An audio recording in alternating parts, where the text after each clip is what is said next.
countdown. Congratulations!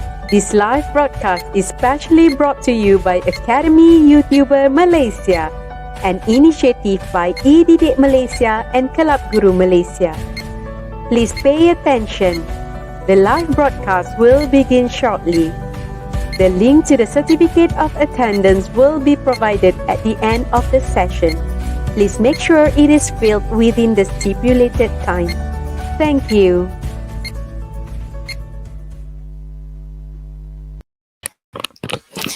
Okay, Assalamualaikum. Bismillahirrahmanirrahim. Assalamualaikum warahmatullahi taala wabarakatuh, and good evening to all teachers, parents, and my wonderful student.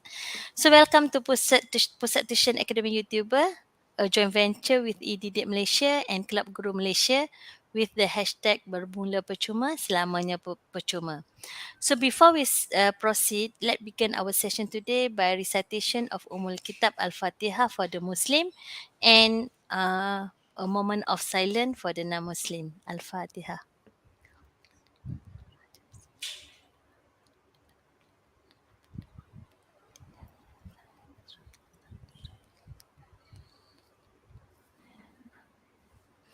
So how's everyone doing today?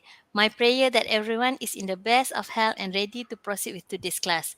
Before we start, let me introduce myself. As usual, my name is Nun binti Muhammad Nuh. You can call me Madam Nun or Cikgu Nun. I am lecturer from College Matrikulasi Negeri Sembilan, and I am your moderator for today's class.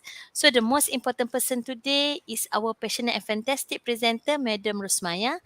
She is very experienced teacher from SMJK Yuhua, Kajang Selangor. So let us give a warm welcome to our presenter. For the record, we are now live on Madam Rosmaya channel. So as a sign of support to Madam Rosmaya for the hard work in preparing today's lesson, please subscribe her channel. As usual, the lesson will last approximately 1 hour. So the certificate link and the credit claim link will be given at the end of this session. So remember that you can only use the email to claim the certificate. For credit claim, you need to collect one letter and 4-digit codes which will be announced separately during our class today. So be sure to follow the class up till the end to get the complete code for the credit claim. I would also like to remind students if you wish to post any comment in the chat box, please use appropriate language and use appropriate profile picture. I am pretty sure all students here are excellent students who will uphold a positive classroom environment. Please give your full cooperation in making this class a lively one. Stay focused, and if you have any question, please write on the chat box and we will try to provide you the answers. Before I give to Madam Rosmaya to present, I will announce the first digit code for the credit claim. So for the first digit code, listen carefully. Make sure that you jot down somewhere. The code is A18. A18. Okay, A18. So without further ado, please welcome Madam Rosmaya to start her presentation. Okay, silakan, Madam Rosmaya. Okay, thank you, Madam Non. Okay, our moderator for today. So welcome everyone to Physics Free Tuition Class from Academy YouTuber. So I wish you all good luck for tomorrow's STPM exam, semester 1. So hopefully you all can do well. So today is my last effort to help you all with the selected questions provided by trial STPM 2022. Okay, so let's begin our session now. So let's open my slide. Okay. Okay, so Academy YouTuber also has apps. This is apps you can get from the Google Play Store. Download from there. So there are a lot of videos there, including physics pre-U videos. So now next, I want to introduce the pre-U teams. Pre-U teams in the Academy YouTuber. Okay, so our physics team, okay, lead by me, Madam Rosmaya, and we have here also Teacher Non, on top of me, Teacher Non, and then we have other two teachers, Teacher Su and Teacher Hapsayu. Okay, this is physics members. Okay, maths team lead by Teacher Im. Okay, and we have biology team lead by Faiza, Cikgu Faiza. and chemistry team led by Cikgu Shahnun, and perekonomian team and economy team led by Madam Fizi. Okay, so now we have come to the main objective for today's live tuition class. So what is our learning objective for today? So we are going to discuss questions, selected questions from the trial STPM on mechanics and thermodynamics part 2. Last week we discussed already, so today is the part 2. Okay, so the PDF question link has been given already in the description below and also in the chat box. So to those who has done the questions, congratulations to you, and you can write your answer in the chat box as we discuss here, question by question. Okay, so now let's start with the first question. Okay, so let's read the question first. The Bernoulli equation is as shown below. Okay, P plus alpha V squared plus beta H equals to 0. So in which P is pressure at a point and V is velocity at the point, velocity of the fluid at the point, and H is the height of the point. So what are the dimension of alpha and beta? Okay, so the equation here involve plus. So that means it is understood that dimension of P here equals to dimension of alpha V squared and equals to the dimension of beta H. Always remember the concepts in physics that example 3 centimeter plus 2 kilogram cannot be added because two different dimension. So if they have same dimension, then only can be added. Let's say 3 centimeter plus 2 centimeter, we get 5 centimeter. So same case goes here. So that's mean dimension of P equals to dimension of alpha V squared equals to dimension of beta H. So that's mean we just choose the one that we know, P. Here for the other two terms, we don't know alpha and beta. We are going to find. So we choose P first. We calculate dimension of P. So formula for P is force per area. So that means the dimension of force is ml per t squared. The formula for F is ma. So m is m, dimension m. And acceleration meter per second, so in dimension L per t squared. Area is L squared. Okay, so we simplify, we get this. Okay, next we can equate with the dimension of alpha V squared here. They have same dimension. So we get dimension for V squared first. So V is velocity, so that means the dimension is L per t. For unit is meter per second, so dimension will be L per t, then square. So we equate to alpha V squared, dimension for alpha V squared, we equate to the dimension of P just now. Okay, now we bring the dimension for V squared here. Okay, then we simplify, we get dimension for alpha. So dimension for alpha, the answer is B. Okay, so we get the answer already actually because ACD is out. Means not meter per L cube. So in the exam, you don't need to do the extra work. But for the, who knows, this one comes in the essay question. So we still do together lah. We still do for the dimension for beta, dimension for beta. Okay, so dimension of beta H. So the dimension of H is L. Okay, in height is in the family of length. So the dimension is L, and beta H we equate to this dimension of pressure. Okay, they are the same, right? Dimension. Okay, then we bring H to the right side. Okay, then we simplify, and we get m per t squared per L squared. Okay, so there you see the answer is correct, B. Okay, welcome everyone. Wenki, Yong Wenki. Okay, Alpha Danish. Okay, now we go to question 2. Question 2. Okay, hopefully you understand this basic concept. Okay, next question 2.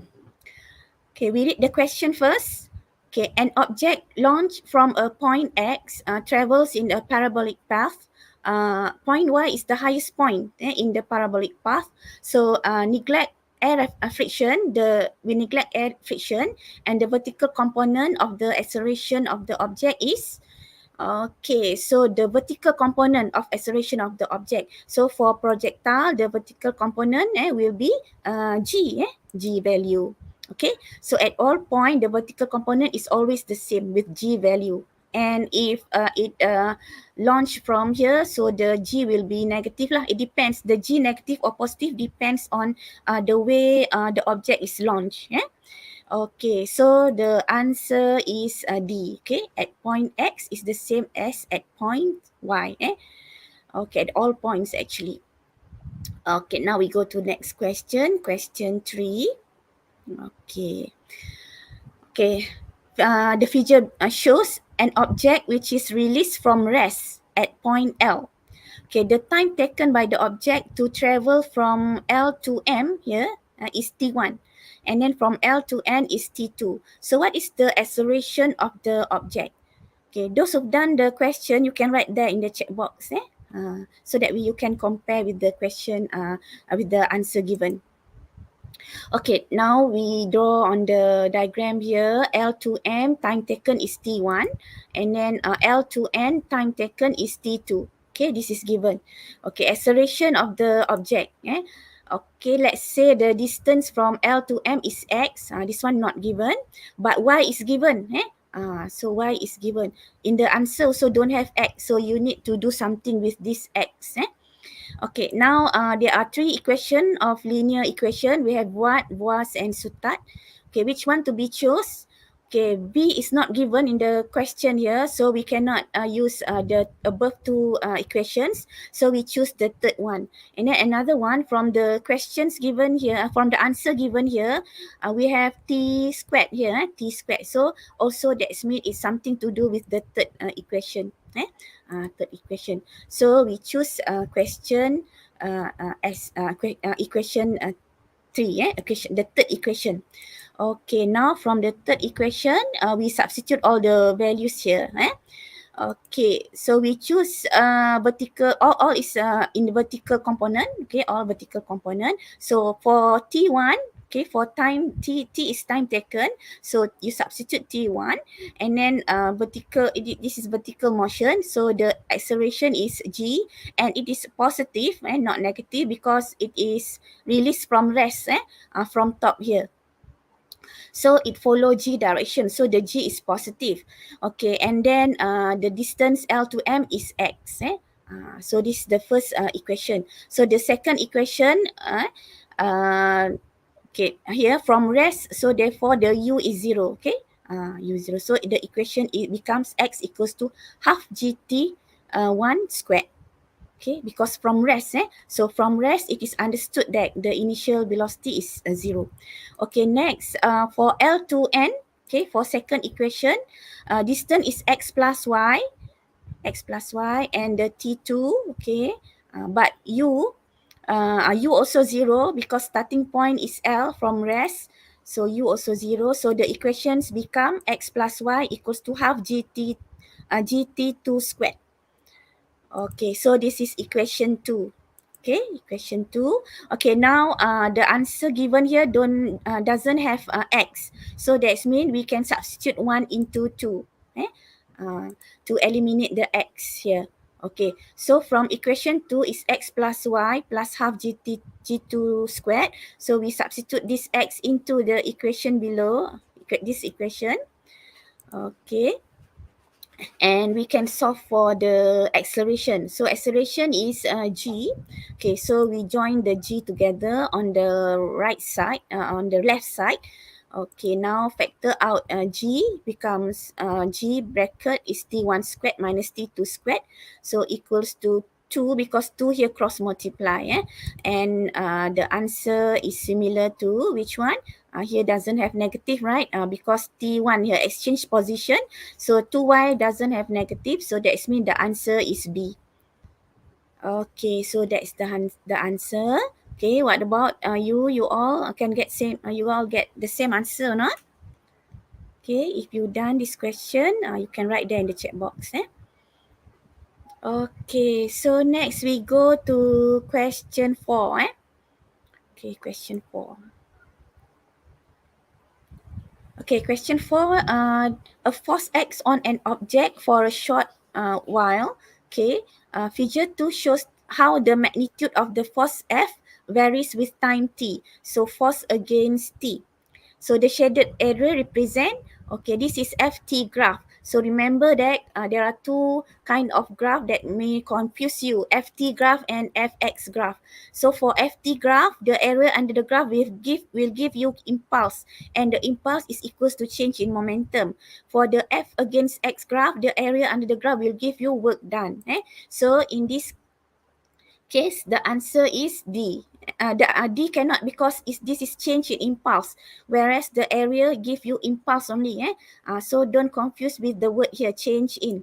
So the best answer is C. Because from the F equals to mv minus mu per t. So this F is the impulsive force. So impulse will give you Ft. Okay, Ft is impulse. So that's mean impulse also change in momentum. So Ft is impulse. So from the area under for the graph Ft graph, so area under the graph will give you impulse and not change in impulse. So be careful with this question. So the answer is C. Okay, so next we go to question 5.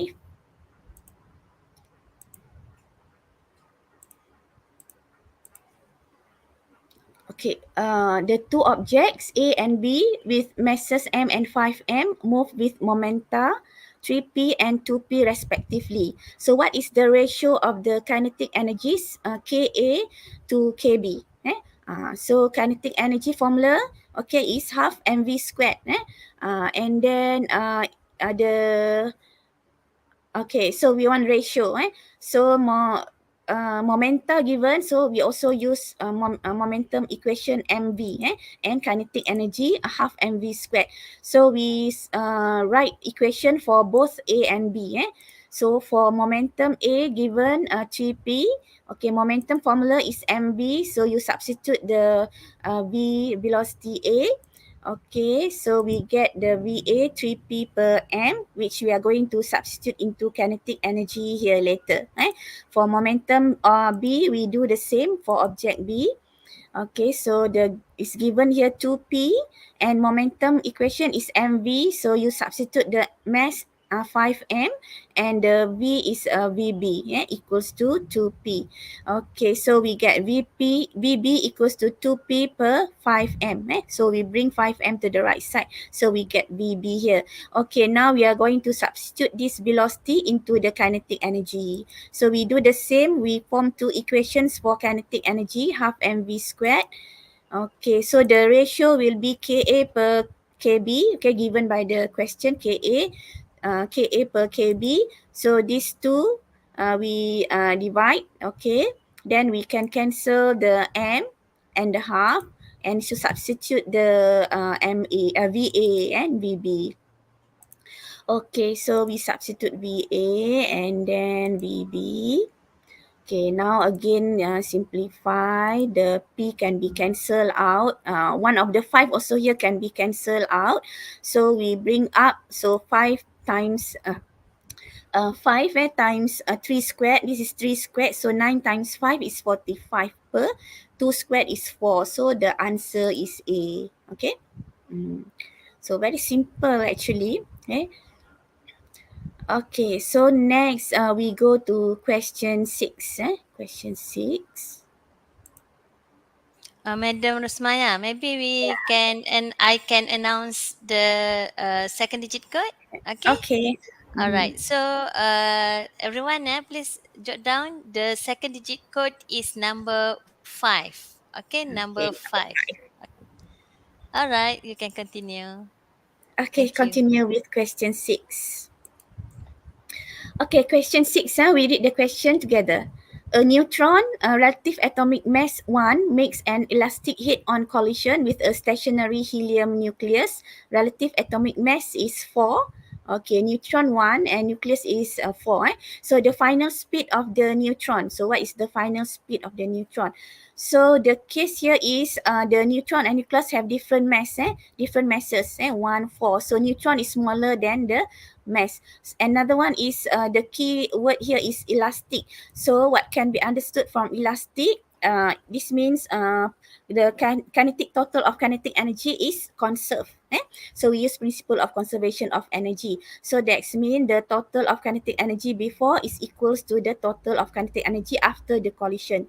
Okay, so before the collision, helium is stationary, so the kinetic energy is zero, and the neutron has half mv squared. So n stands for neutron. And then for after collision, now they both have velocity. So for the velocity for the kinetic energy to be conserved, so therefore the Vn here must be less than initial velocity for neutron. Because some of the energy is given to the helium. So the velocity of the helium will increase. So to balance from the principle of conservation of kinetic energy, so the Vn here, velocity for the neutron must be less. So this means the answer is C. So the final speed of the neutron has a magnitude which is lesser than its initial speed. Okay, so if they have a same mass, what happened? They exchange the velocity. So the velocity of the object 1 will become 0, and the velocity of the object 2 will be the same as the initial velocity of the object 1. If they have same mass, but in this case they have different mass. Different mass. Okay. So this is the concept we use for elastic collision. Be careful. Okay, so next we go to question 7. Okay, question 7. We read the question first. An object of mass m travel in horizontal circle, okay, of radius r with speed v, as shown in the figure. Okay, what is the work done by the centripetal force and change in linear momentum of the object when the object moves from x to y? Okay, x to y. So in this direction, clockwise direction. Okay, so that's mean work done by the centripetal force. So centripetal force direction is always towards the center of the circular motion. So this is the circular motion. So F direction is towards the center. So work done by this force, the F here is centripetal force. So that means the S also must in the same direction.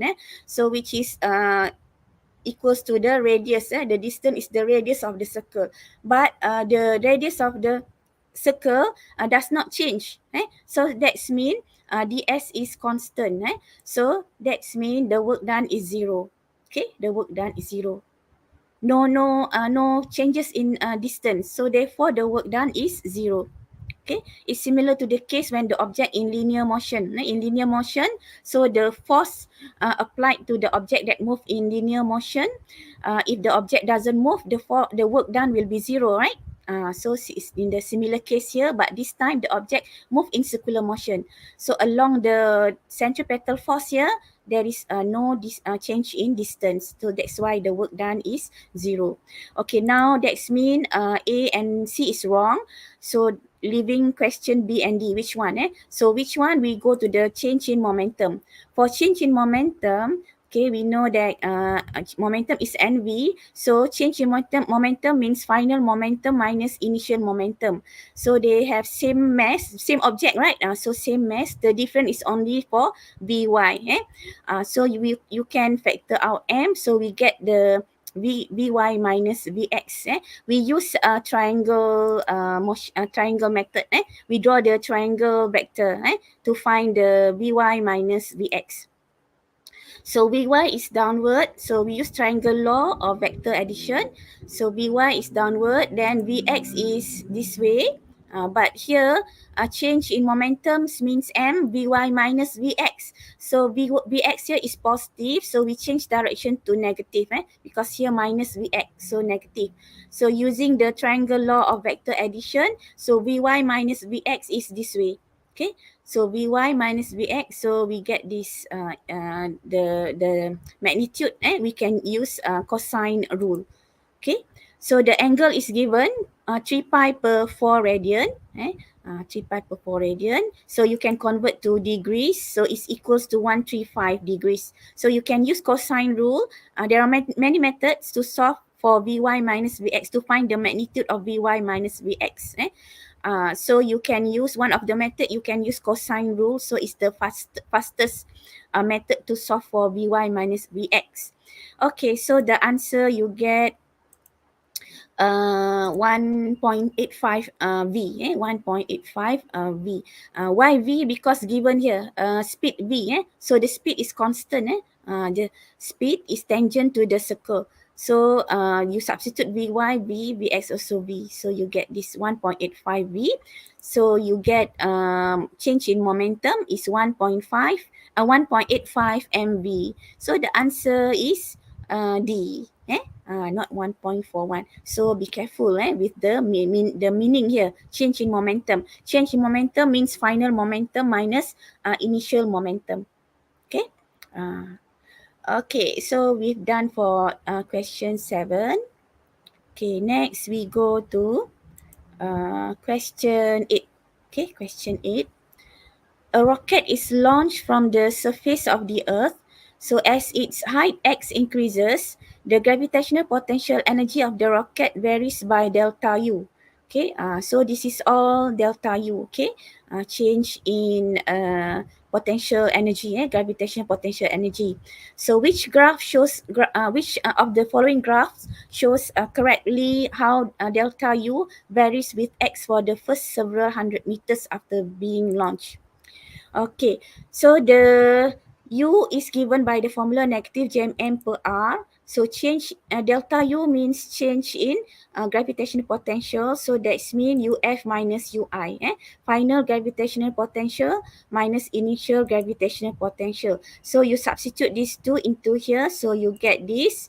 Don't forget to bring along the negative. The equation of U, you must bring along the negative when you use this equation. Okay, so you get this. So that's mean minus minus here become plus. So Gm per m can factor out. So bracket we get 1 per r minus 1 per r plus x. So we just exchange the position here because 1 per r here is plus, right? Okay, then we get a change in potential, gravitational potential energy is Gm per bracket. Okay, this one we write as a single fraction. Okay, we change this to single fraction. Okay, this one, then you see that for several hundred meters after being launched, so that's mean the x is very much smaller than r. So you can ignore the x here, leaving r plus x as r, because r is much larger than x. Okay, so therefore this equation becomes x per r. You see, so gmmx per the equation now becomes gmmx per r squared, where the gm per r squared is mg from the on the surface of the earth. So F equals to gm per r squared. So this r is radius of the earth. R is radius of the earth. So this gm per r squared is equals to mg. Okay, so you can see the relationship between delta U and X, delta U and X. So what is the relationship? They are directly proportional with each other. So delta U is directly proportional to X. So that means the graph is a linear graph passing to 0, the origin. Okay or not? So you cannot directly ignore x in this part, because if you ignore x in this part, what happen? 1 minus r per 1 minus r becomes 0. So we use max method, the approximate value from the differentiation. Okay, so approximate value we use in this means we need to convert this to the single form, single fraction. Then only you can see the relationship between gravitational potential energy with the x, here mgx. Okay or not? Okay, so hopefully you understand this. Okay. Okay, Madam Rosmaya, would you like to take a break for a while for the advertisement? Okay, so Okay, go for everyone, it. let's watch the advertisement. Berita baik untuk semua. Kini Akademi YouTuber memperkenalkan Berita baik untuk Berita baik untuk semua. Kini akademi Berita baik Okay. Berita baik untuk semua. Berita baik untuk semua. Kini Akademi YouTuber memperkenalkan Oh, why? What happened to our... Berita baik untuk semua. Kini Akademi YouTuber memperkenalkan sistem mata ganjaran kredit AYU untuk dikumpul.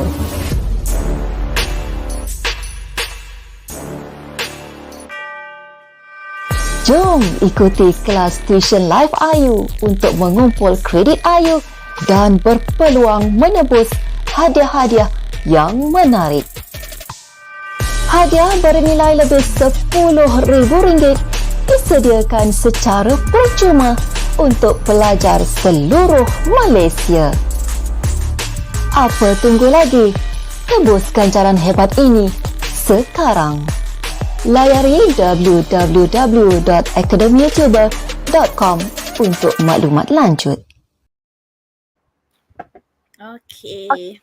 Okay, welcome back, student. I give back to Madam Rosmaya to continue her presentation. Okay? Okay.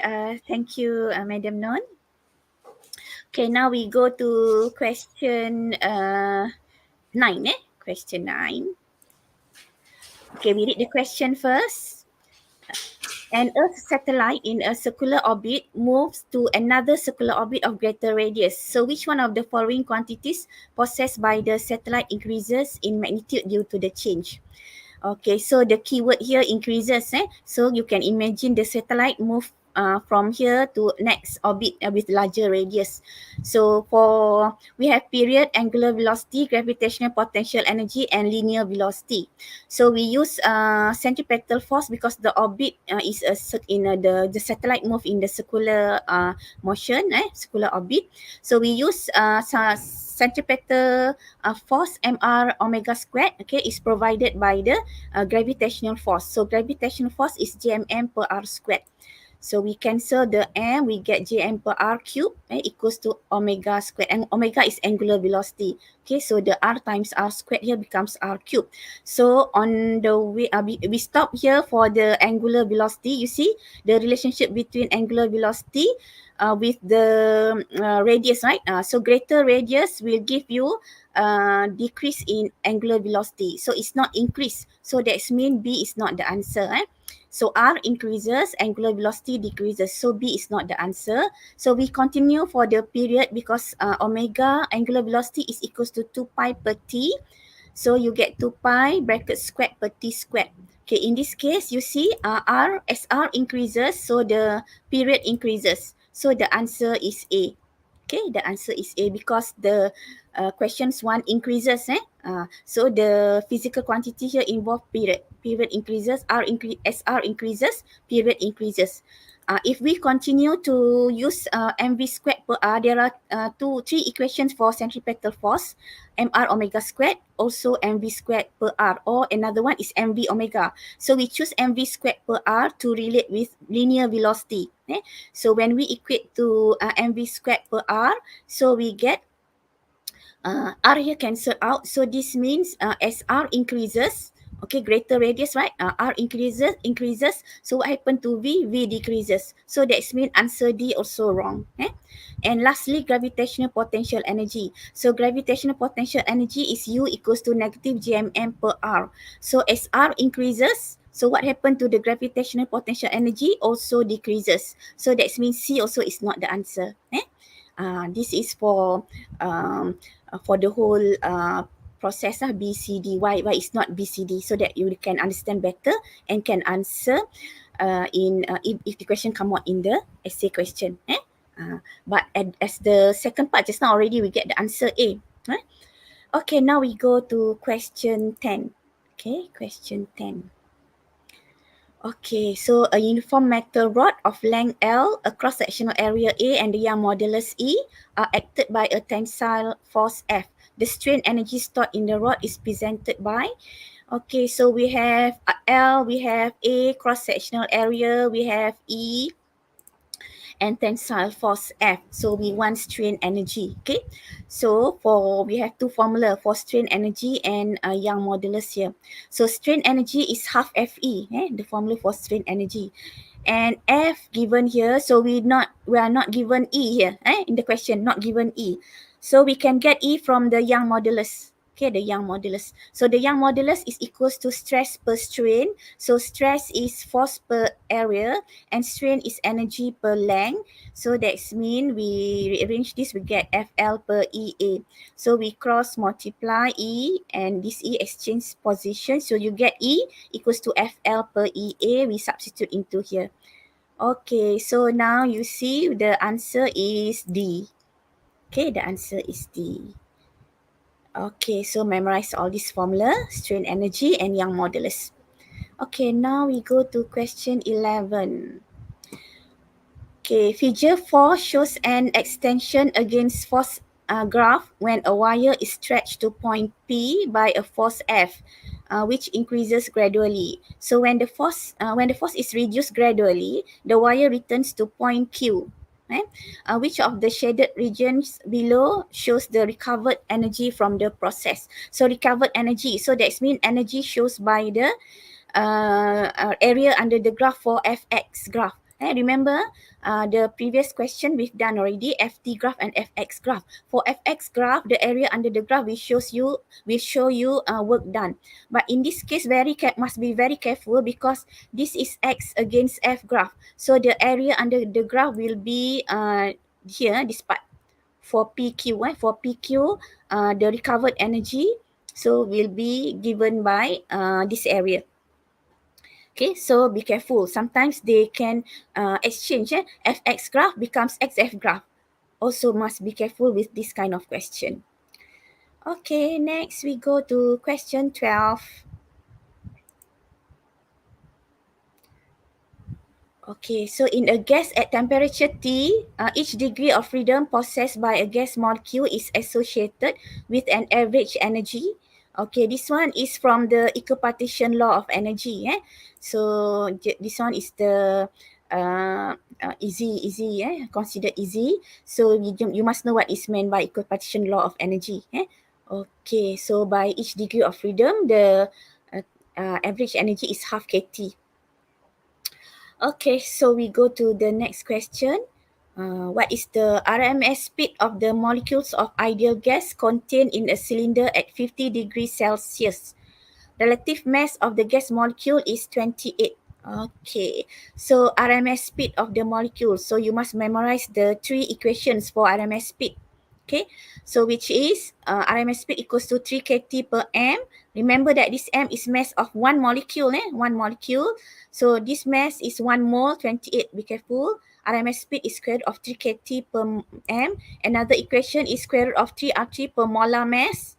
Okay, and another equation for Rms speed is square root of 3p per density. Okay, from the formula here, pressure 1 per 3 density means square speed. Okay, so this is the formula for Rms speed. So which one to choose? We choose because you are given relative mass, so we choose this one. We choose this one. So you substitute 3, R is 8.31. This temperature is absolute temperature, so you must convert 50 degrees Celsius to Kelvin. Kelvin. So 50 plus 273. And molar mass here, 28 is molar mass. So it's gram per mole. So that's mean you need to convert to kilogram. This is where students always make mistake. Common mistake every year, they make mistake with the unit. Unit. So this must use molar, convert to kilogram. So 0.028. Okay, the answer is 536. So the best answer is A. Okay. So if you use 50 degrees or you use 28 degrees, you might get answer B, C or D.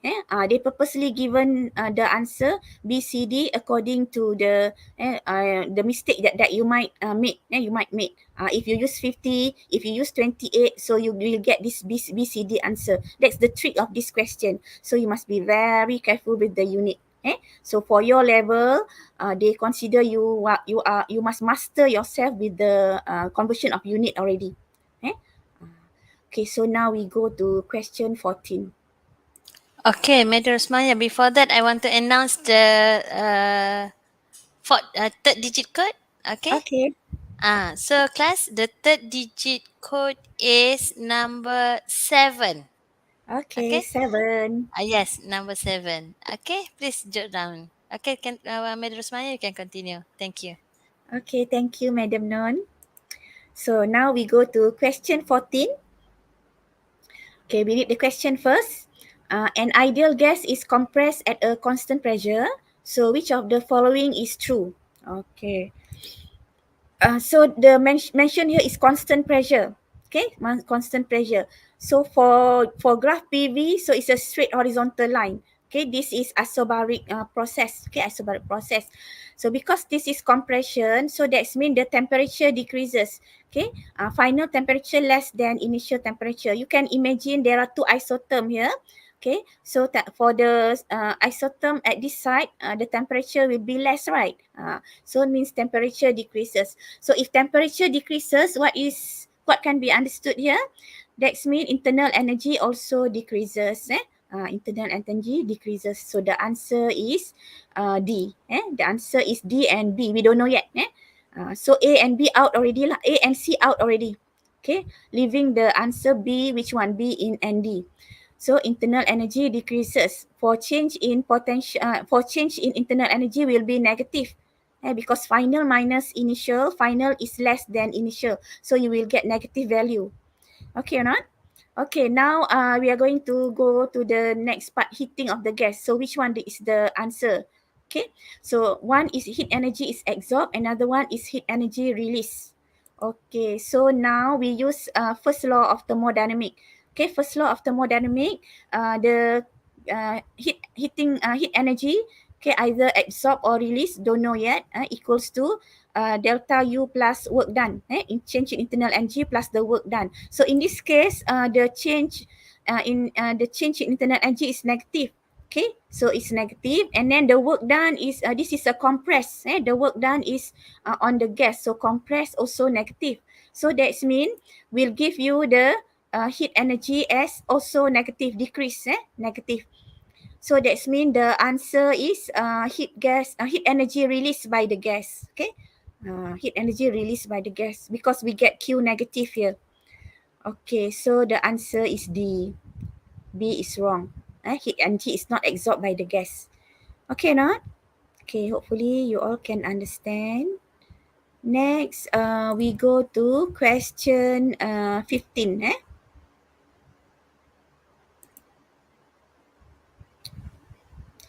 Okay, question 15. Figure 5 shows a metal rod PQ of length L and diameter increases uniformly from P to Q. So the rod is well insulated. What is meant here by well insulated? So no loss of energy to the surrounding. So the direction of heat flow is horizontally from P to Q, from hot to cold. So which one is hot, which one is cold? NP and Q are fixed at temperature theta 1 and theta 2 respectively. So theta 1 is larger than theta 2. So that means theta 1 is hot, theta 2 is cold. So hot to cold. So direction of heat flow is P to Q and it is constant because well insulated.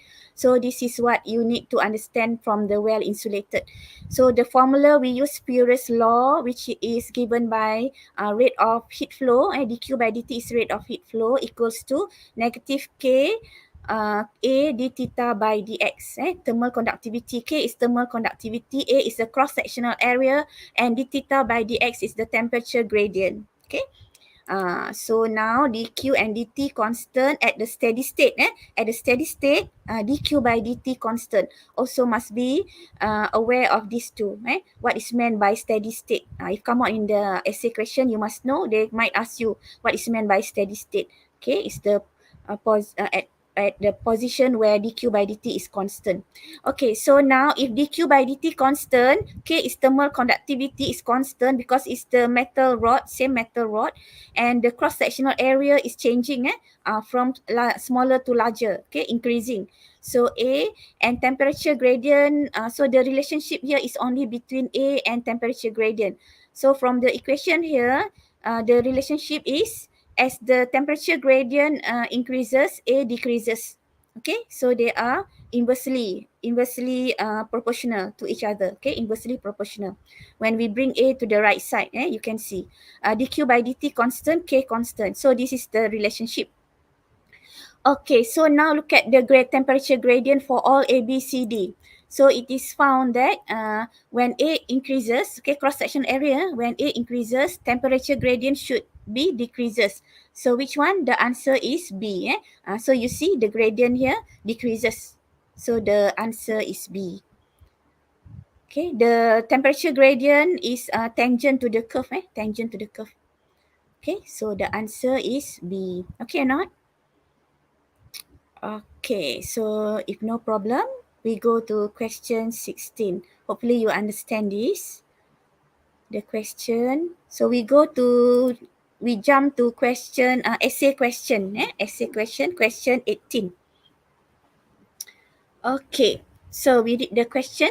A neutron generator generates neutrons at low energy at one end of 100-meter underground neutron tunnel. So this one is particle accelerator. Particle accelerator actually very big in size. So that's why 100-meter underground neutron tunnel. So the neutron emitted at 4 degrees to the horizontal are allowed to enter the neutron tunnel. So even though this is only 4 degrees, very small, but it still can make a projectile curve because this is very large distance, 100 meter here, 30 meter. So it is still to perform projectile path.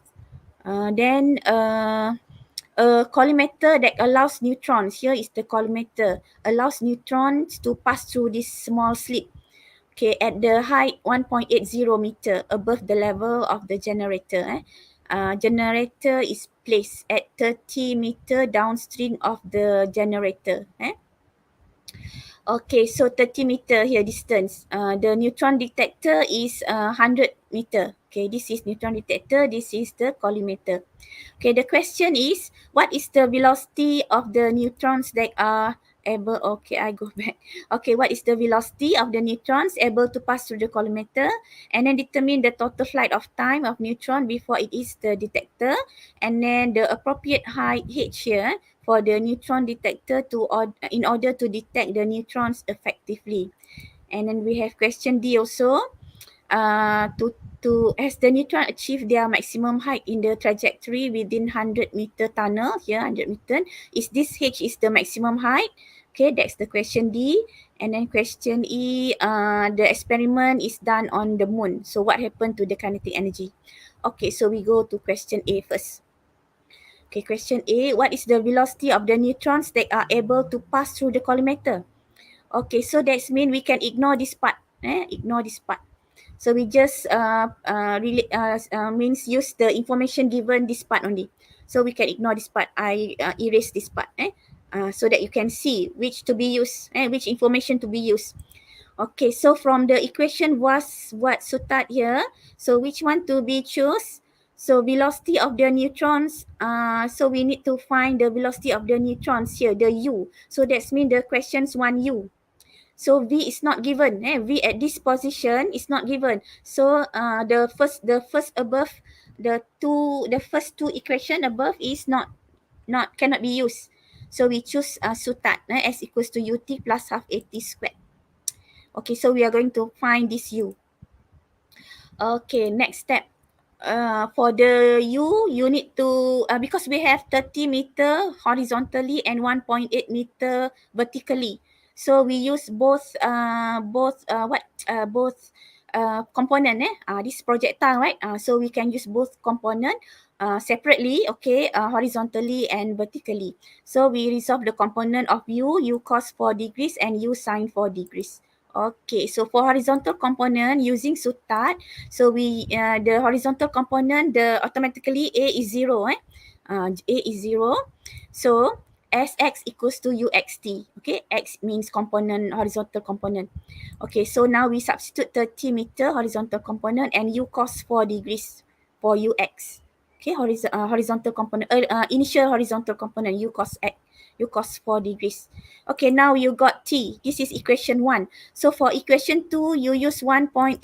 Okay, vertical component, you use vertical component 1.8 s sy, and then uy is u sine 4 degrees. And the a is negative 9.81. Why negative? Because the direction is upward. Okay, g direction is downward, so it's negative. That's why half bracket negative 9.81 and t squared. So you can substitute 1 into 2 because we don't want t. So you substitute, the question only one u, u. So you can substitute 1 into 2, t into 2. Okay, so 1 into 2. So the t here is 30 per u cos 4 degrees. So you substitute into t here. Okay, wow, Alpha, you understand it? Very good, Alpha. Okay, so you substitute this 1 into 2, so 30 per u cos 4 degrees, and you solve for u. You see that the equations here doesn't have t anymore. The unknown only is u. The unknown here is only u. So you can solve for u. Okay, so you just use calculator, you get u equals to 122 meter per second. Okay, that's the answer. Okay, so the questions all given in 3 significant figures. So you may answer in 3 significant figures. Okay, 122 meter per second. Okay, that's the answer. So we put here because we are going to use this value later in question B, C, D, E. Okay, next we go to question B. Okay. Next is determine the total flight time of neutron before it hits the detector. So that detector, where is the detector? So detector is here. So that means we don't need this part. So I erase this part. So the information needs only this one lah, 100 meter h and the initial velocity. You see? So for total flight of time, we are going to find time t.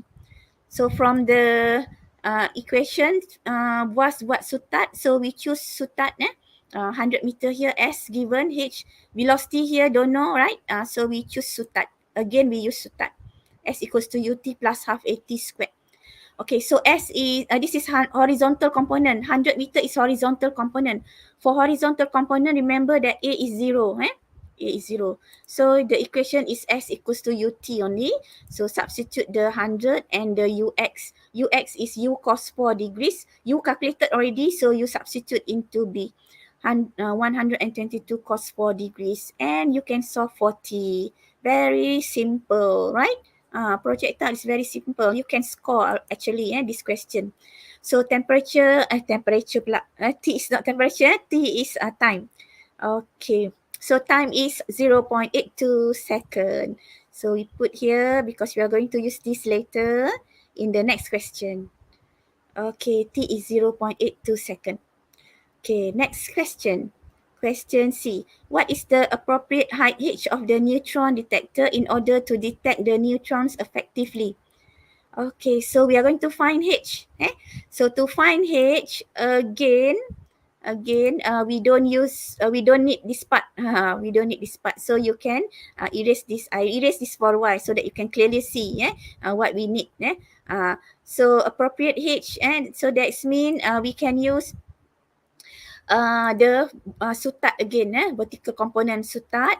Okay, so the S is H, but this time vertical component, just now horizontal component. So H is vertical component, so you choose a vertical component. So H is a vertical component, so U is vertical component, initial value of U sine 4 degrees, and the U is 122. Okay, the time taken, we calculate from the B just now. So you round, you before you find the final, you don't round off too early for the time taken. You can use from B, but don't substitute the round off value yet. So 0.8217, then you can get H 3.68 meter. Okay, because the given question here 3 significant figures, so you may write in these significant figures. So H is 3.68 meter. Okay, the height. Okay, so that's the answer. So we put here. Okay, because we are going to use this Next question. Okay, now we go to question D. Okay, has the neutrons achieved their their maximum height in the trajectory within 100-meter tunnel? Prove your statement. So this is to prove, so you cannot just say yes or no. Okay, is it maximum height or not? So you need to do some calculation because here mentioned 4 marks. So the height we calculate now is 3.68. So we can use the concept here at the maximum height, the velocity is 0. We use this concept. X maximum height and the vertical component Vy is 0. Now we can calculate the velocity to check for this 3.68 meter, is the velocity we get 0 or not? Okay, so from the was, what, sutat, okay, which one to choose? You can use the first two. Which one can? It's up to you. Both can be used. So let's say we choose the first one. If you choose the second one, the S you can use 3.68. Okay, but I choose the first one, so we don't have to use the S. We use the T 0.82 just now. Okay, for vertical component, V equals to U plus AT. So the A is negative G. Remember, vertical component, the A must use negative G. Okay, so now substitute the UY. UY is U sine 4 degrees. U is 122. Okay, G is negative 9.82 and the T, time taken here to here, calculated just now, is 0.8217. So you get Vy is not equals to 0. It has value. Okay, it has value, so it's not equals to 0. So what does this mean? This shows that the 3.68 just now is not the maximum height. So the neutrons, when reach the detector, the neutrons have not achieved maximum height in the tunnel. Okay, so you must write this statement. You cannot just leave your answer like this, okay? So you answer the question carefully. The question asks for whether the maximum height it is reached or not. If the H is 3.68 just now, so it's not reached. The question is not reached. So the neutrons have not achieved maximum height in the tunnel. Okay, so at the peak here, the Vy should be 0. Okay, so the V we calculated is not equals to 0. Okay, so that's the answer for D. Then we go to question E. Okay, if the experiment is conducted on the moon, so what is the change to kinetic energy of the selected neutrons? So explain your answer. 3 marks here. So what for question E? Okay, conducted on the moon. So Earth and Moon, what is the difference? Earth and Moon. So the difference must be because of the G, right? So the Moon has G smaller than the Earth. So you write down, you get marks already, the first mark. Acceleration due to gravity G is smaller on the Moon. Okay, so how the G related to kinetic energy? So kinetic energy is proportional to G. Okay, so when the G smaller, kinetic energy will also become smaller. So therefore, the kinetic energy of the selected neutrons is smaller. So the question asks for the change. What is the change in kinetic energy? So it's become smaller. So how you know that kinetic energy is proportional to G? So how you know kinetic energy is proportional to G? So you can use the formula kinetic energy GMM per 2R.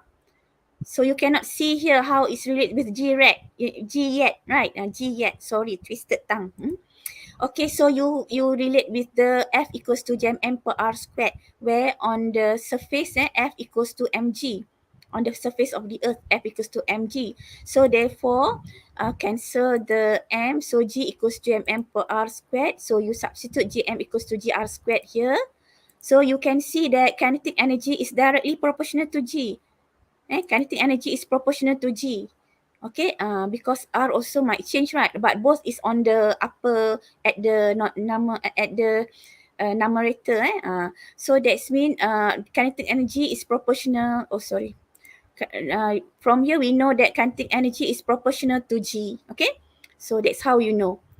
Okay, so therefore kinetic energy of the selected neutrons is smaller. Okay, so that's the answer.